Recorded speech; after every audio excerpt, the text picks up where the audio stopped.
Well, hi.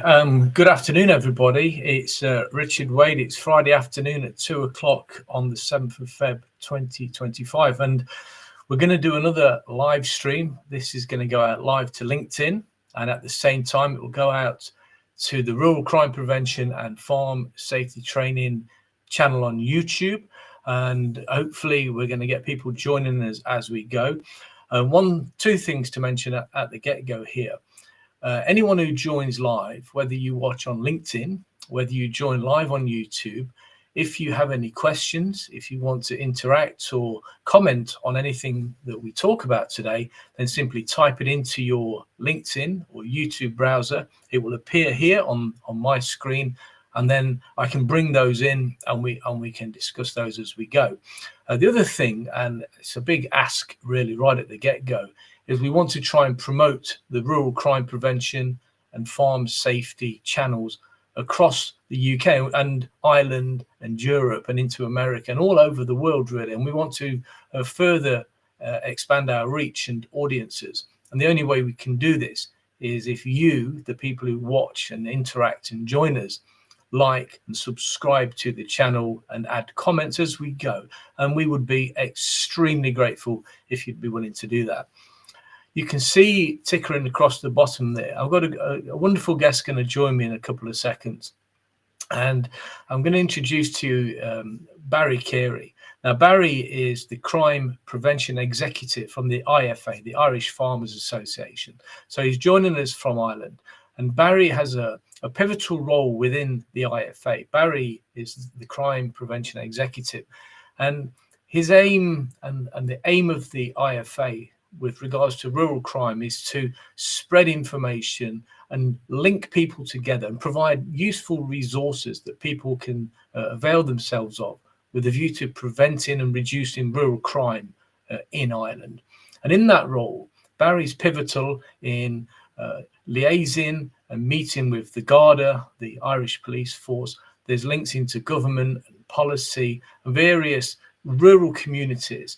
And I can't wait to introduce Barry to you so we can explore that a little bit deeper. And of course, as we go through, we'll talk about the crime issues affecting Ireland and try and get an idea if it's the same things over in Ireland that's affecting us here in the UK and indeed around the world. So without further ado, let me bring in Barry Carey, and you can say hi. Barry, welcome, and thank you so much for joining us. How's it going over there?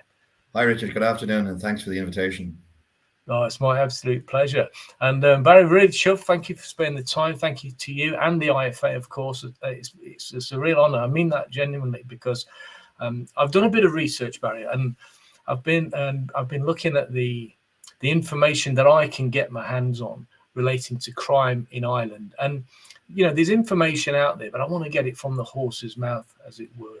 And just so everyone's aware, at the end of this chat that we have today, in the notes on YouTube, I'm going to make available a free download. And the download is a bit of a snapshot, a synopsis of Matt Bowden from Dublin Technical University, a sort of an overview of his rural crime survey, his Irish crime survey that was published a little while ago. And he's seen my synopsis and has made comments on it, and he's got no problem with me sharing that widely. So we'll come on to that. So what's going on, Barry? Rural crime in Ireland today. What's the main issue? What's affecting people? It's a huge part of everyday life in rural communities.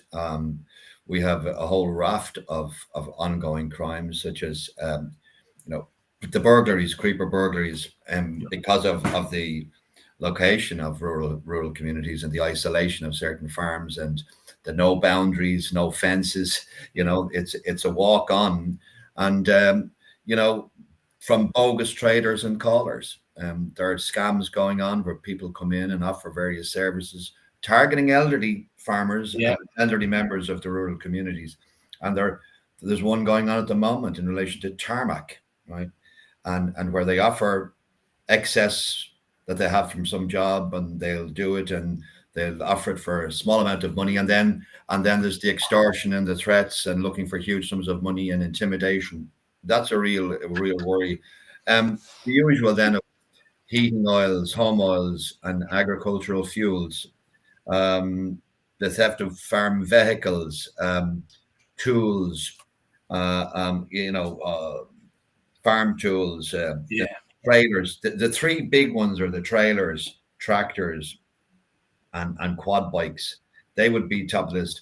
We have a database through one of the manufacturers of 5,000 stolen Right. trailers, right? Wow. From your horse box type trailer to your animal movement trailer to your flatbed trailers. They are a huge piece, and we've been looking at many a preventative measure trying to combat this type of trailer. And then there's the theft of livestock, um, and animal worrying.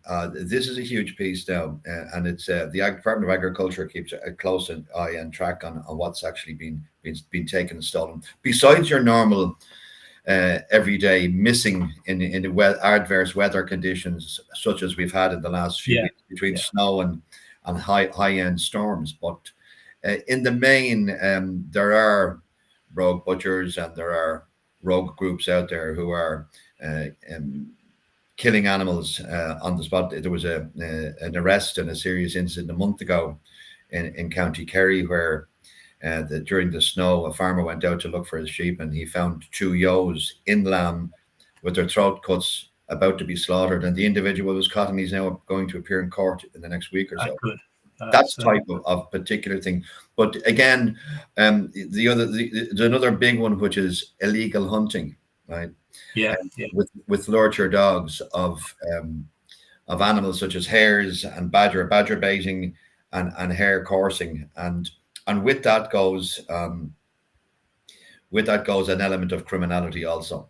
There's online gambling, there's gambling attached to it, but it's the damage that type of activity does to the criminal side of criminal damage to fences, criminal damage to gates, and then when they're asked to leave the lands that they're on, there's the threats.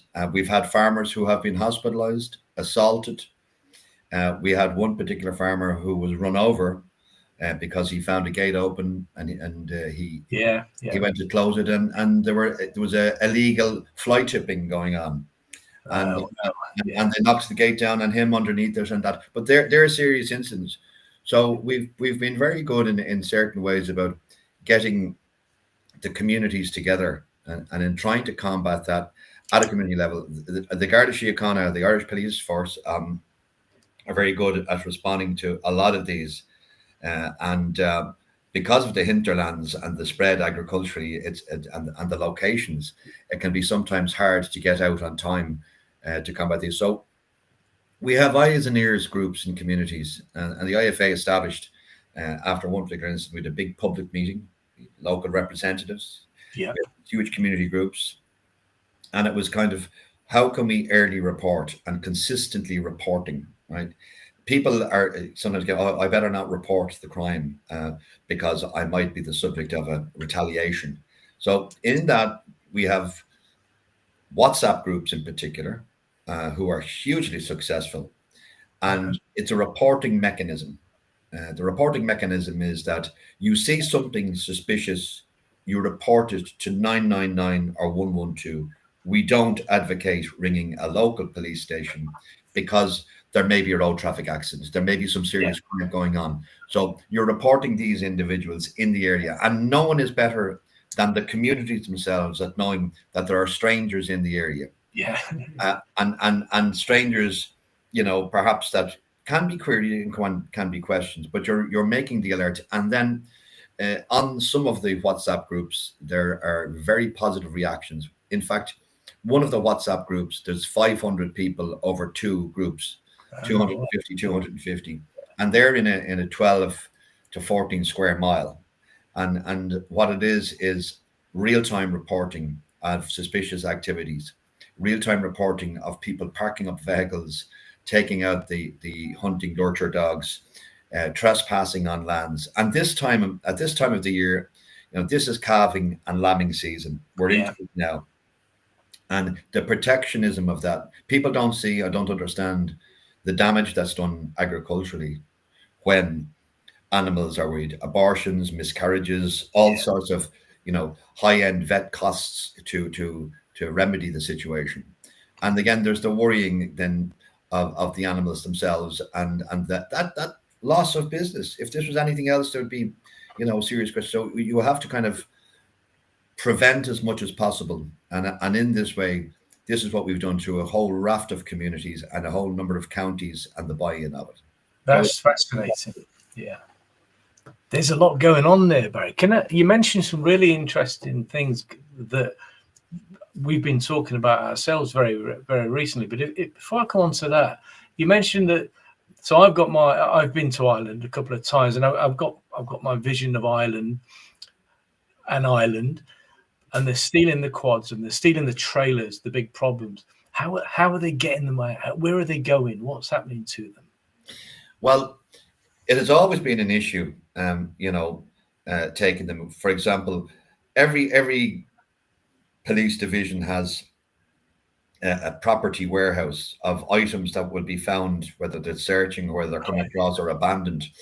And a couple of years ago, I think there was, I can only describe as half a football field of items categorized from power tools, you name it, brand new to used. There were quad bikes. There was quad bikes from the United Kingdom. Right. And what it is a property return day. So if you have been the victim of a crime or a loss, you come along with your certificate, your pulse number, and if you have a receipt and something that can verify that the property is yours, it would be returned to you. If not, it goes for public auction the following year. Right. But in the main, people couldn't get this. Now, 3 years ago, this month, the start of the Russian-Ukrainian war, the invasion of Ukraine, and then the subsequent embargoes by the world organizations against Russia. So there's the no sales of everything, right? From animal feeds to all sorts of agri equipment and tools, etc. So this has now created a new market for Eastern European criminals. Right? And they are, for example, if you look at your own NFU Mutual report, which is a kind of a real bounce of information by county in the UK, and Northern Ireland and Scotland and Wales, and then in Ireland we have a fair idea as to the scale and size of it. But last year was 54 million. I mean, that's 1 million a week plus. Big money. In any shape, way, or form. And if you look at a 10,000 to 20,000 piece of equipment, that's a lot of 10-20,000 to make up 1 million a week. And it's been exported. For example, GPS systems, agricultural systems for the bigger machinery. The GPSs, we've had quite a number. Ireland has been targeted, and I know that the UK has too, but Ireland was targeted late last year and earlier last year, and they came in, and we had one particular capture of Eastern European individuals, and they arrived in one particular port, and that night then there were 6 agri contractors yards broken into, and up to 300,000-400,000 euros worth of equipment taken. They were caught further up in the northern county of North County Dublin, and appeared in court and were convicted. But that's only one aspect of it. It's like other crimes you have, but to highlight it, to show it, and then to have a common theme going forward of community reassurance, information sharing, and communication network. We have a bit like your rural crime networks in the UK. Ireland has the National Rural Safety Forum, of which I'm the co-secretary, and that has 25 large organizations involved in some government departments associated, like the Department of Rural and Community Development, like the Department of Justice, all of the agricultural organizations, the Irish Farmers Association, the Irish Cattle and Sheep Association, the Irish Creamery Milk Suppliers Association. We have, from youth organizations to the Irish Country Women's Association to the ESB networks, right across a whole segment. And it's about increased community engagement. Yeah. One of the things we're trying really hard. And then, one of the other, I suppose, pillars is the crime prevention and crime opportunity reduction, right? And how can that be? So Yeah. if we have an alertness, now we all understand that rural communities, people are busy, farmers are busy all of the time, and security, safety sometimes doesn't be at the forefront. And that's one of the objectives of my office is to keep it at the forefront, is to look at the legislation pieces, to work with every Garda Síochána division in the country. In other words, the 26 counties here, I liaise with all of the Garda Síochána units in that. And in trying to come up with solutions and plans. One particular project that we have is property marking. Okay, and there are various schemes in this, overt sticking, but the one at the moment which is supported by the Department of Justice, and that's Property Marking Ireland, and it's a machine. It's like an engraving machine, but it does any surface from your laptop to your phone, to any item, your television.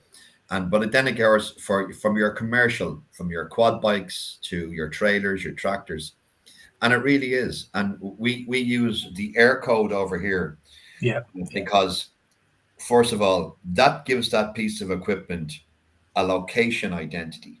Okay, and if you mark it in a couple of places, and then in conjunction, the Garda Síochána have the property marking app on their website. You can download the information. You keep your photographs of your equipment, so that you're able to show that's mine. And then property marking has three great outcomes. One, that it's a major deterrent, because the communities, it was rolled out 6 years ago, 5-6 years ago, as a trial project in two counties in Ireland, Cavan Monaghan district, and there was an 85% reduction in crimes. Okay, in burglaries and that. But the local council became a sponsor of it, and they would have outside towns and villages a sign up, like very much like a road sign, like a yield way or a speed sign, saying this is a property marking area. And the local councils, the local authorities in Ireland have bought into it too. They've bought some of these machinery. They've been trained up on it. They loan out the machines to the various communities. And this is part of it. But it's been a pretty good success. And we think that property marking, as I said, there are three great things to it. One, it acts as a deterrent. Two, if you're unfortunate that they come in at night and take it, to try to dispose of stolen items with an air code on it. And then we're advising all of the members and all of the public, watch out for if somebody's at, car boot sales or marts or markets trying to offload specific items. And then the reporting sequence, if people are caught in possession of stolen items, the law can take over and prosecute them. So property marking is a huge fight against in the rural crime piece. I love that approach, Barry, because it goes back to what you said right at the start, where you said this like football fields of stuff that it's the same in the UK. Police forces around the UK have in their possession tons of stuff that belongs to somebody, but they just don't know who it is. And that simple act of marking it up, get in your case the error code on there, makes such a difference. What I particularly liked about what you said was that going like in a big area and going through and doing everyone and putting the signs was like herd immunity almost, isn't it? And it is, and it'll have that deterrent effect. The criminals will know if I'm going in there, it's going to be hard to get rid of that stuff. So that's got to be a brilliant effect. The other thing you mentioned was hair coursing and crimes with dogs and that kind of stuff. And you mentioned the betting. There's a lot of people unaware that it's often linked to other crimes and global crimes like illegal betting syndicates. And we've just done a bit of a chat on that fairly recently over here on this actual channel. It got some great feedback as well. So it's a big problem. I've spoken to a farmer who's been a victim of that, where he actually approached the the people. There was a traveling gang, traveling people, lurching dogs, chasing hares on his property. And he was in a similar position. He felt intimidated, and he was basically told, if you don't go away, you're going to be beaten badly. And he did. And one of the things I think worth mentioning here, I always advocate, you need not to be physically engaging with people, and you hit it on the head. Call the police. It's a crime in progress, isn't it? Get the relevant authorities in. What about GPS then? You say is that a huge problem over in Ireland? Is that a similar thing to what we've got here then? GPS theft? As I said, Richard, I think the catalyst for the GPSs was the Russia-Ukraine conflict, and what that has opened up through the embargo. They can't get them, they can't buy them legitimately. Sure, yeah. And we've had in the last couple of years thefts where, when you turn the GPS system on, it has a tracker in it anyway, and it'll tell you that it's in Timbuktu, right? Yeah. But we had stuff that ended up in North America and Canada, right? Wow. Stolen in Ireland and recovered. But again, it's high value, right? Yeah. It's high value for the criminals, and there's another side to it as well. It's the damage that they're doing to get into the cab, to take basically the screen and the dome, the communicating dome, right? And they're taking these, but it's the damage that they're doing. They can do up to €1,000 worth of damage.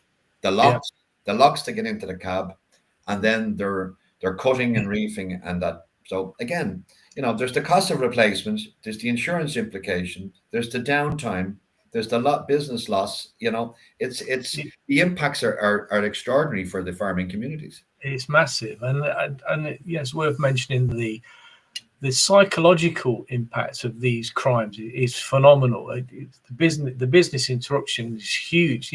Like you say, someone's nicked my GPS unit, and it's much bigger than that because you can't work for a week while you're waiting for a new one, perhaps. But one of the things that I always like to bring into these conversations is that mental impact. People, they've become a victim, they've been violated, and it might have impacted their family and their children, and if it's a homestead invasion, that kind of stuff. So the repercussions are phenomenal. It's life-changing for some people, as you well know, Barry. It's horrible crimes, they really are. What's the you mentioned all the networks, and I love the WhatsApp group ideas and all that kind of stuff. Do the Garda, are there any kind of regional road shows or events and things involving rural crime prevention to give out information? What happens over in Ireland on that? Well, the Garda Síochána have the crime prevention officers, the National Crime Prevention Office, and then each division has its crime prevention officers. Yeah, and they are great for doing the road shows. They're going out into the communities, advising, assessing, and giving out crime prevention tips to the public and to the farming communities. And if you go up on their website, they've got great tips, from fuel theft to yard security and so on and so forth. And as I said, they have the property marking app on the website as well. And these are positive, very positive steps that are making. We attend a lot of community meetings. The Garda Síochána and IFA do some podcasts too. Webinars together. Yeah. On crime prevention, and that's a big part of it. Yeah. That's a big part of trying to keep it at the forefront of people's. The core business is farming. The core business is whatever agricultural discipline they're involved in, and then security is another piece of it that you have to make part of your daily business plan, your weekly business plan, and try and roll it in. And there's a cost effect. There's a cost factor to it, but then there's a responsibility, to protect your business. And that's what we're trying to achieve in doing so. Yeah, I think it's a really important thing. And maybe we'll explore that a little bit further now. That, it's one of those things, isn't it? We find this over here. Everyone's, got an idea of rural crime, but people, unfortunately, don't tend to sit up and pay attention until either it's too late, it's happened to them, they've been victimized, or they've lost animals or fuel or a vehicle or a GPS unit. Then it's right on their agenda. Or they hear about someone in the area, and then they're kind of paying attention. I think we're talking the same language. That's a little bit too late at that point. It needs to be part of everyday business. So what shall we talk about, Barry? What rural crime prevention measures? What's the simple things that you and the Garda and people in crime prevention in Ireland, what are we telling rural communities and farmers? What should they be doing so they don't become a victim? At various stages of the year, we have the Light Up Lock-up campaign. I mean, access to farms, I mentioned at the very outset, it's not a prison. There are open walls, there's open fences, there's open bushes, there's hedges, there's hedgerows. You can basically climb over a walkthrough. And so there's an access. So we're talking about lighting. And on the prevention side of an alert system that comes in, good cameras that will tell you, and people have asked me questions, but sure, if they're wearing balaclavas or they're wearing hoodies with scarves, and I said, but if you're told at 1 o'clock in the morning that there are people in your yard, you can set it off the alarm and you can call the police at the Garda Síochána. And in that way, lighting that comes on, lighting has been like interacting white light when people walk in, that it's activated, spotlights, a good siren to set off. People do not want to be detected when they're coming in. Sure. There's the opportunistic guy who'll drive in, see the open garden, see the open shed, see the open barn, and go in and take something because people are busy, they're hundreds of yards away. People who come in and scope. And again, if you put up the cameras, and cameras are not the cost that they used to be, they're fantastic now, and they record, and you can get them on your mobile phone and alert. I mean, you can look in at your farm, you can look in at your outlying properties or sheds and see, you could actually be on holidays and be looking at your property.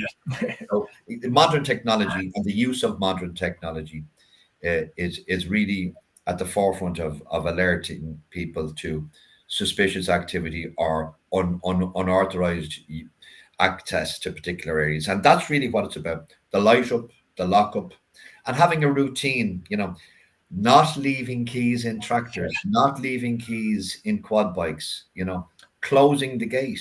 It's, you're a long day, you're 16 hours, then you got to get out in the rain and close the gate. But these things will become more prevalent as time goes on. And people have to just become a little more disciplined when it comes to the safeguarding of their own property and their own equipment. I think you're right. I think it's really interesting that those things you've said there, it's not rocket science, is it? Light it up, lock it up, close the gate, keep your fences in good order, bit of lighting, CCTV has its part to play, and they're all really simple measures that most people can actually implement, and it's just getting a good discipline, isn't it, and making security and this approach to prevention. Tracking devices. Tracking devices now are the James Bondy stuff. That we saw years ago. Beep. Well, you can live tracking now, and it has been for some years, and it's got much cheaper. And it is, and you geofence your equipment. If your quad bike's never going to leave the a kilometer or 2 kilometers of the farmyard, so be it. So if it does, you get a beep on your phone. Hey, your quad bike is going down the M60 at 80 miles an hour on the back of a truck. Well, yeah, really. So those alerts and those, but the use, as we said, of technologies inside this. I think it's right. That technology approach really, really important. And one thing I'm always talking to people about is make use of your people as well. For the larger farms where they've got workers, whether they're seasonal or full time or whatever they might be. That's mobile CCTV. That's people who could be briefed and trained and made alert what to look out for, and more importantly, what to report it. I mean, you've mentioned it already. It's getting it reported, and it's really, really important. The Garda, the police, they need to know what's going on, and that quick reporting often will protect a wider area as well. Yeah, I mentioned the alerts, and as I said, one of the captures of people who had got 300,000 the night before was a smart camera and the smart camera woke the farmer up, and the farmer got onto his sons, and they were able to intercept the individual before he got off the property, and he was arrested, and that was great, and there was good publicity about it, Yeah. and you know, letting people know that these people are in the area, and so it goes up, and the kind of the jungle drums go off in the communities, and people start texting and alerting each other, and then the administrators of these particular WhatsApp groups put the message up. I mean, in that specific area where this guy was arrested, in the last number of weeks, there have been 12 arrests of individuals illegally hunting, lurching, Right. and under the Wildlife Act and under other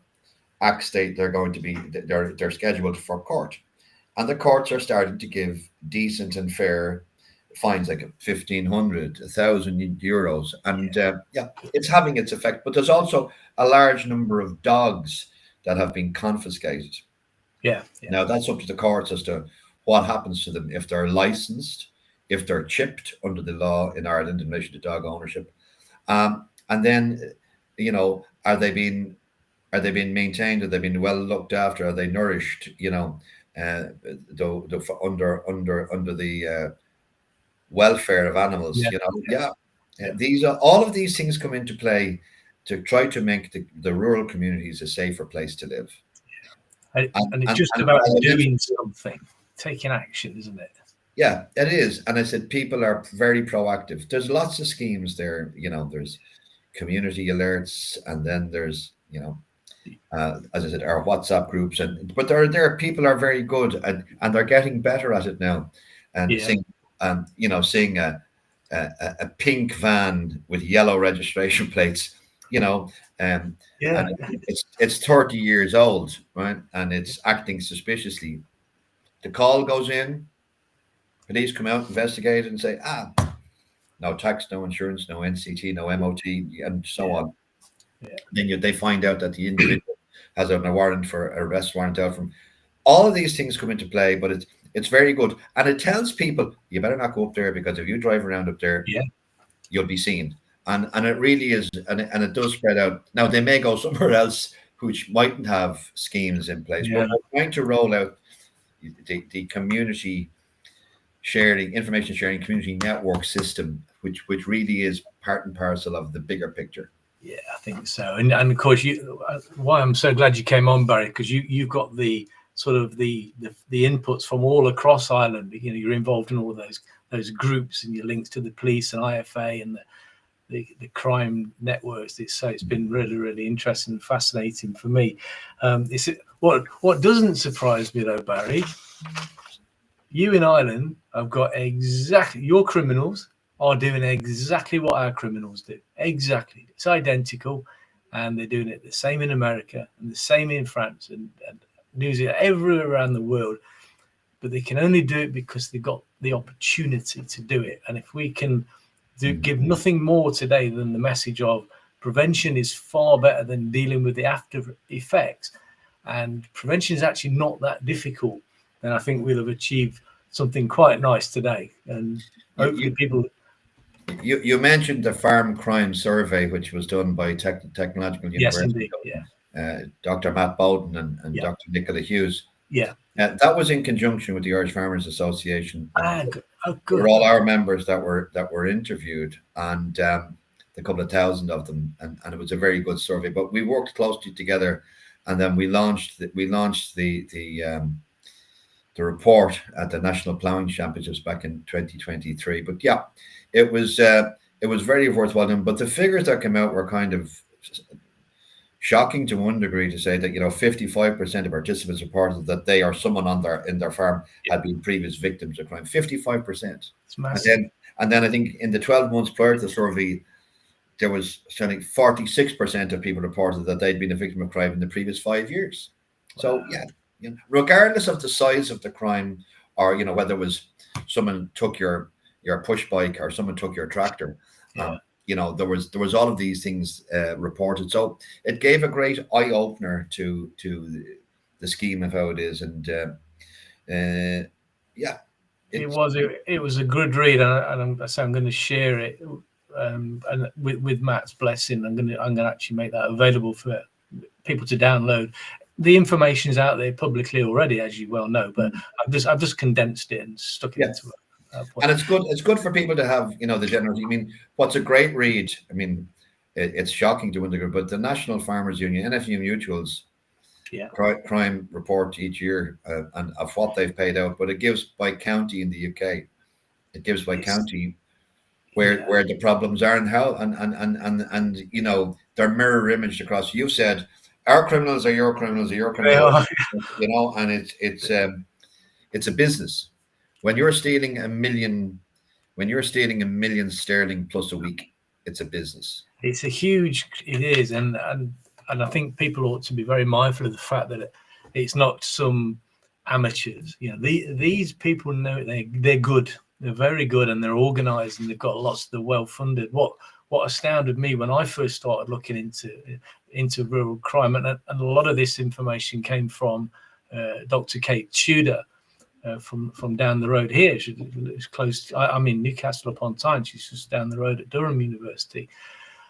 The networks that are established. So once you've got your stuff, whether it be your tractor, your quad, or your GPS unit, the networks, how it can literally be on the other side of the world 3 days later. They're already established, and that fascinated me how quick they can get rid of their booty in the millions and never to be seen again.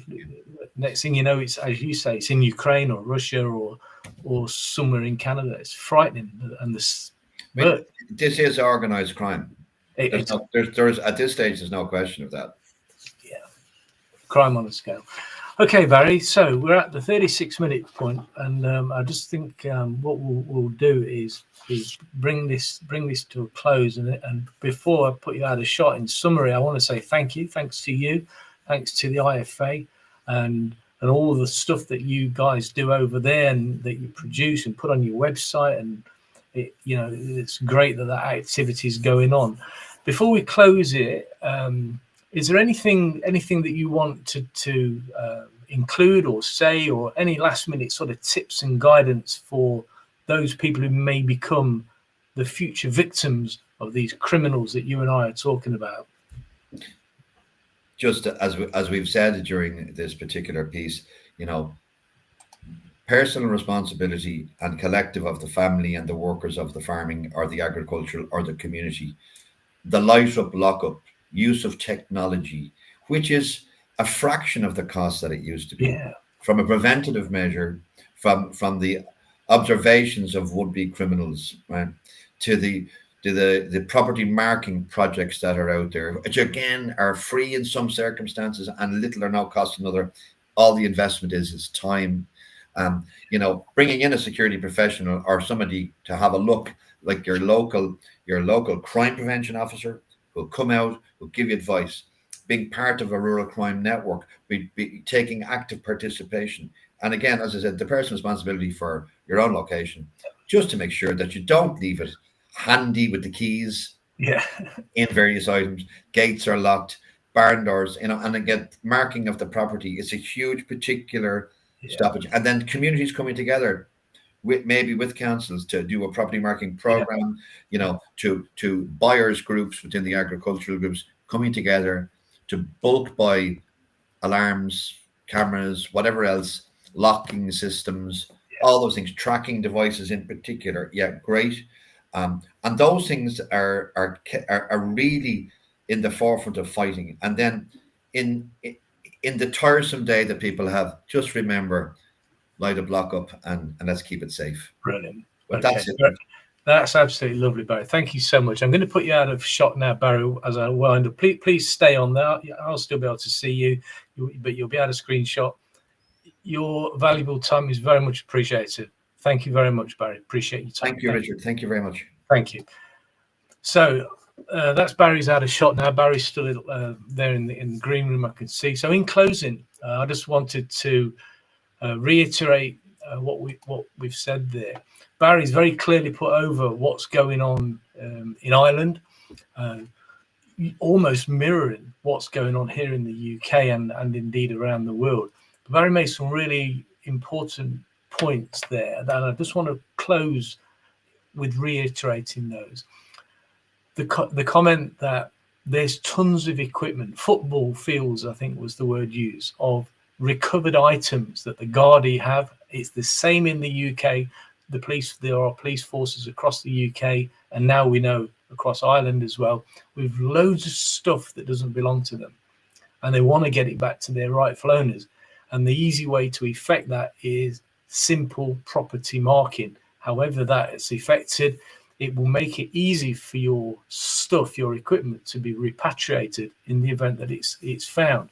So it's bad enough having your kit stolen, but it would be super to get it back, wouldn't it?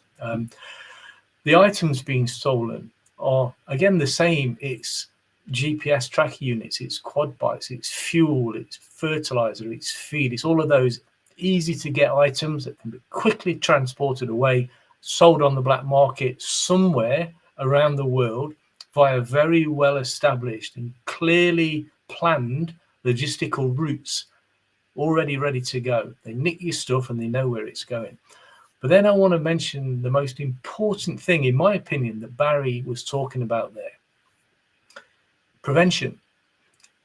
The prevention of rural crime is actually, it's not a rocket science. It's a multifaceted approach. There are various things that need to happen, but they can be done relatively cost-free in most cases, but certainly at low cost.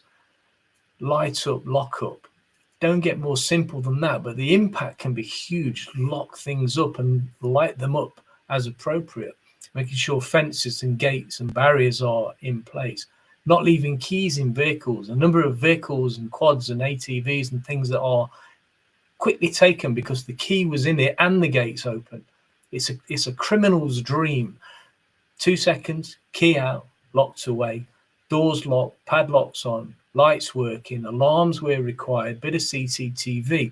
And then what I particularly loved about Barry's chat there was this approach of not only encouraging and making provisions for people to mark their property, but then getting areas with signage up. You are entering a property marking zone, and the whole of that community, having gone through the process of marking their property, makes a massive, massive difference. So there we go. That's me. That's Richard Wade. I hope that's been of interest to you. In the notes on YouTube, I will put all the details about how to contact the IFA and Barry, the crime prevention executive of the IFA. And I'm going to put a link so if you wish, you can download the Irish crime survey that we were talking about. Thank you so much. Last thing, don't forget to subscribe to the channel and please leave any comments. We appreciate your time. Thank you.